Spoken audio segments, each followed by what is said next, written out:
I had a low fertility rate and a low hatch rate. Let's talk about it. Out of 28 eggs, I had 7 chicks successfully hatch in this incubator, which is a 25% hatch rate. And let me tell you, with years of hatching experience, I've had 100% hatch rates in these Nurture Right 360 incubators, and to have such a low hatch rate is heartbreaking.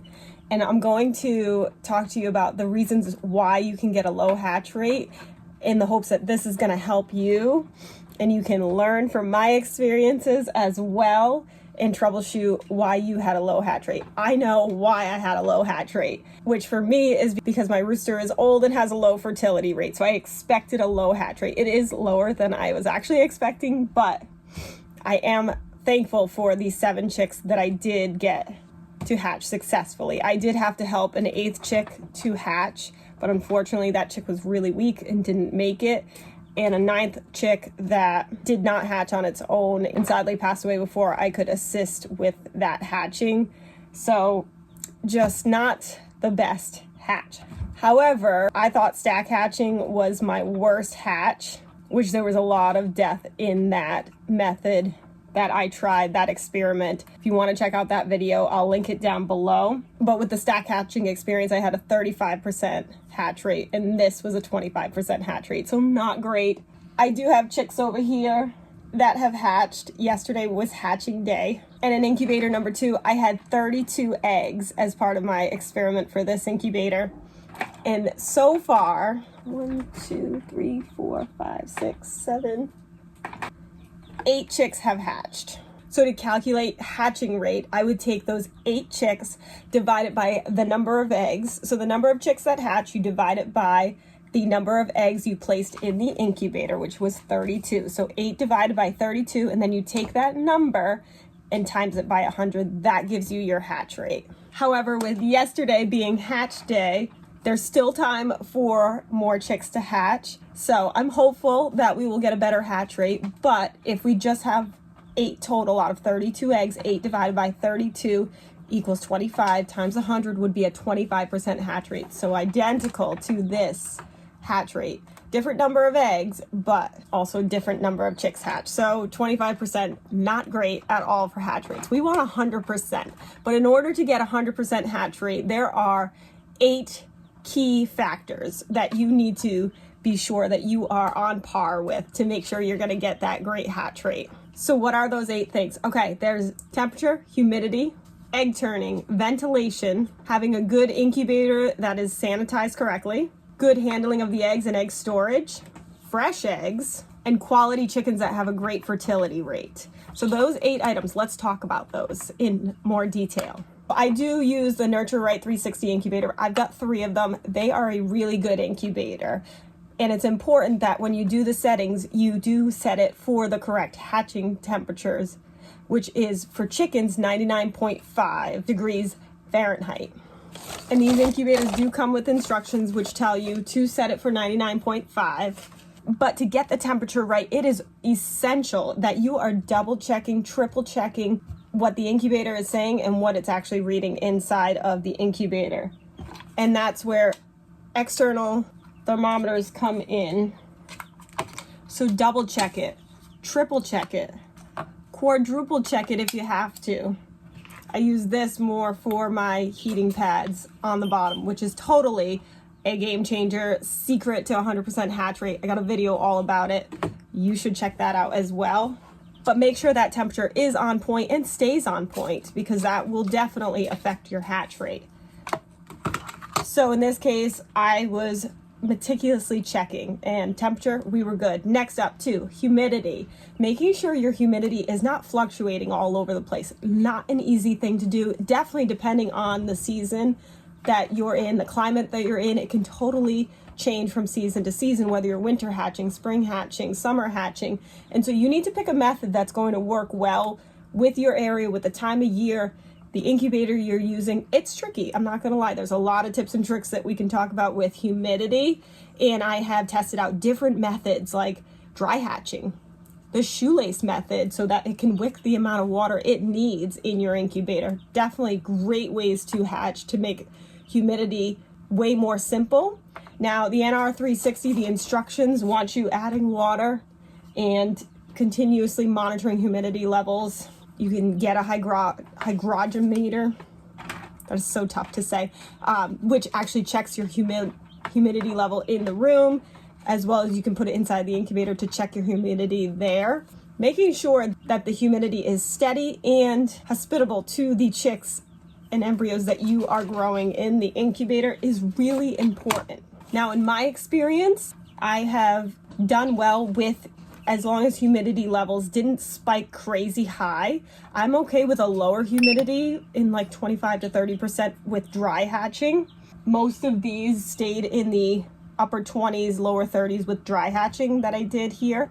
And I've done that successfully in the past. But also increasing it during hatching also works well. But I don't find that the actual number is all that important, as long as you don't have crazy highs, crazy lows, or crazy fluctuations. You want to try to keep it steady. So whether you do that by doing the shoelace method or dry hatching, those seem to be a better way of keeping it to be stable. I have videos on both. If you want to go more into detail on a specific method, I'll link those below. But I find it is a little tricky when it's on you to add water, like the instructions say, multiple times a day, sometimes once a day, sometimes twice, sometimes 3 times, depending on your weather. That I think causes more fluctuations in that respect. So I don't love that way. But I did dry hatching. My humidity was stable throughout. There was a slight increase when the chicks were hatching, which is good. You want it to increase to help the other chicks hatch. So I did not have a problem with humidity, but that's definitely something you should be keeping track of to get a good hatch rate. Number 3, egg turning. So if your incubator comes with an egg turner, great. Like, that makes your life so much easier. But you can hand turn. You just got to make sure you're doing it frequently enough so that it doesn't get fixated in one spot and the chick is rotating and can grow appropriately. Egg turning, I think, makes a big difference. I think it was an issue with stack hatching. That was a contributing issue, I believe, was the lack of turning with that method. So just make sure you are doing that. And in this case, I had the egg turner in here up until lockdown when I removed it. And I did test it several times throughout the process just to be sure it was working appropriately. Number 4, ventilation. Now, ventilation is important. These eggs need oxygen. They are growing embryos, chicks inside that need oxygen. So making sure your vent on the top of your incubator, or if you have a different incubator, make sure the ventilation holes are open. Now, how open they are just depends on the incubator you have and at what stage of hatching you're at. When I am in the first 18 days of hatching, I've got the vent halfway open. But when I am in lockdown, I open it up completely because I want those chicks that are hatching to get oxygen, get airflow in there, because there's going to be more humidity. So you need more airflow coming in. Make sure you are not blocking those air holes if you were to put a cover over it or anything in front of it or on the side of it or underneath it too. Some incubators do have ventilation holes underneath. So make sure that your ventilation is not blocked. Really important. Number 5, make sure you have a good incubator. There are some incubators out there on the market that are just not that great. They're not as reliable at keeping temperatures steady or just in general being a good model that holds that temperature in and holds that humidity in. So I do really like this incubator. It's got a lot of really good qualities and you can get some really good hatch rates in here. It is important to clean it really well. So I do a lot of hatches and I make sure to clean it really well and sanitize it after each hatch, because these chicks being in here until they're fully dry can certainly make a mess. So I do have a video on how to clean these incubators, how to get all that dust and dander out of the components on the top. It's really pretty simple. So check that video out if you have this incubator and want to get it cleaned thoroughly. Can you hear all these chicky babies? They're so cute. They are hungry. They are ready to come out. They have been hatching. They're all fluffy and ready to go. They want to join the chicks I have behind me in the brooder. Okay, number 6 is your egg storage and handling. It's really important that you're storing your eggs at a 30-degree angle. You are rotating them at least twice a day and keeping them in a cool room. So you don't want them warming up, being in the sun. Keep them in my storage closet where it's cooler, and I'm rotating them at 30-degree angles. Also have a video about storage conditions, I'll link below. but handling as well. You want to make sure you're not like grabbing those eggs, shaking them, dropping them. You do want to check them with your candler for cracks. Make sure that these eggs are not only handled well by you with no cracks, but also the hens too. Sometimes they can be rough on the eggs if they're trying to fix their nesting bedding and things like that, or they'll knock them out of the nesting box. So always check them before you store them and make sure that you're really gentle with handling them. Don't want scrambled eggs in your incubator. Number 7 is to use fresh eggs. So eggs, ideally, you want to get them into the incubator within 10 days of them being laid. So I will gather up eggs for 10 days and then wash them and put them in my incubator that I've already have been running for 24 hours. So anything after 10 days is not ideal for hatching, so I try to gather as many as I can in those 10 days and get them in. And then number 8, which is the problem that I have with my hatch rate, is having fertile chickens. Having chickens that are fertile, that have a high fertility rate.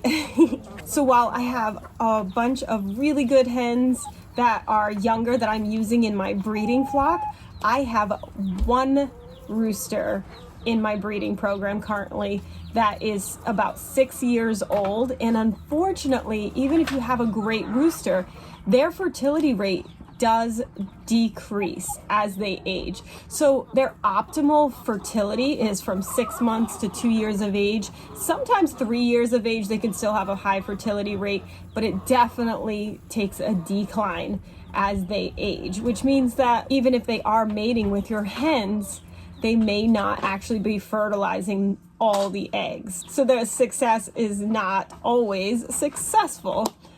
And that's where I'm running into an issue, where T-Bone is an awesome rooster and I would love to have more of his genetics. However, with his age, I have noticed that each year our fertility rate has gone down, and we lost Clifford this summer. And so not having the 2 roosters working together with the breeding flock also made our fertility rates drop, because now we're relying on one older rooster. And so T-Bone is not going anywhere, but we are going to bring in new rooster genetics for the next hatching season next year. And that should solve our hatch rate problems for our farm. So I was on a waiting list. I got the opportunity to purchase chicks that are exhibition quality, which I'm so excited about. I really hope that we get some really good quality roosters with some nice show quality plumes of the Buff Orpington breed to really bring in some really nice genetics to add to our already awesome flock. I love the personality of our hens and how sweet the roosters are, and all the chicks. They are just such good-natured, wonderful personality birds that I'm really happy with how they have come along. But having the right rooster that also has that great temperament, that gentle temperament, great with kids, is really important to me, but also conformation, nice feathering, and being hardy, healthy. It's all important things. So we do have 6 chicks that are coming in June that I cannot wait to see how they grow, how they flourish, how they turn out, so that we can choose the best roosters for next year's breeding program. So I hope this was helpful for you. I hope that you have amazing 100% hatch rates with your incubators, because having chicks is just the best. We love chicks.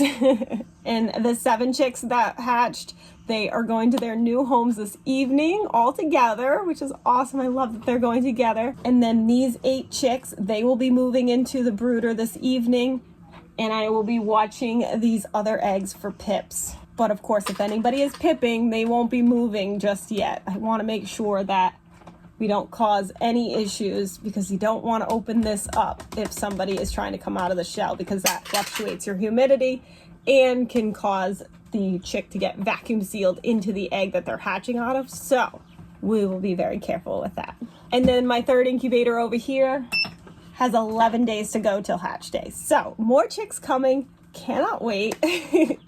So I'm so thankful that even though we had low hatch rates, at least we're having chicks hatch this season because I would be so sad to go a season without chicks, which was a fear of mine. So thank you for hanging out with us today. If you want to see more videos like this, I'm going to link the ones down below that we talked about. I've got a whole hatching playing list of tips and tricks, chick care playlist of tips and tricks, and as well as chickens care guides as well for videos. So feel free to check those out. And if you haven't started your farm yet, what are you waiting for? Get your farm on. Like and subscribe. 1, 2, 1, 2, 3, 4. Do you want a farm? A wicked awesome farm? Watch this channel to learn what to do. We love to farm and we'll show you. Yeah, welcome to our show.